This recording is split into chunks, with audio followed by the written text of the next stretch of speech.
Olen Jukka Kuittinen, Raksituotteen yrittäjä Juuasta.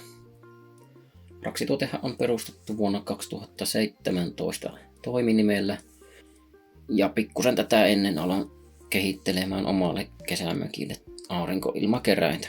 Ja siitä se sitten Pöhiskö syntyi ja alkoi Pöhiskön tarina. Pöhiskö nimensä mukaisesti pöhisee auringon lämmittämää ilmaa rakennukseen. Tuote on tosiaan alun perin suunniteltu talvikylmiin rakennuksiin ilmanvaihdon tehostamiseen ja tuomaan lisää lämpöä. Tällä tavalla sitten rakennuksen sisäilma pysyy raikkana eikä tule sitä niin sanottua mummonmökin tuoksua talven aikana. Pöhiskö soveltuu hyvin, kuten jo sanottu, niin kesämökeille, mutta myös aittoihin, varastoihin, autotalleihin ja onpa näitä asennettu omakotitaloihinkin ja koirataloihinkin mennyt. Nykyään tarjoan yrityksen kautta myös mekaniikkasuunnittelupalvelua, erikoisalana ohutlevytuotteet sekä valurautatuotteet. Yksin yrittäjyys on ainakin monipuolista.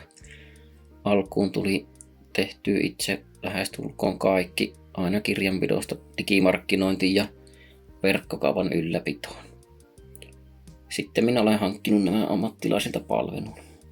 Aina kevääseen 2023 asti kasasin myös kaikki tuotteet itse. Tulihan noita pitkälti 2 000 pöhisköä saateltua maailmalle. Maaliskuun 23 alusta asti on myös sitten tämän kokoonpano ostanut palveluna. Tällöin myös Raksituotteesta tuli osakeyhtiö. Nykyään hoidan tuotekehityksen, hankinnan sekä asiakaspalvelun ja myynnin. Pääosa myynnistä se tulee tuolta verkkokaupan kautta. Sitten jos vielä jollain tuotteella pääsisi vientimarkkinoille ja saisi palkattua pari henkilöä tässä tulevina vuosina, niin siinähän sitä olisi tavoitetta kerrakseen.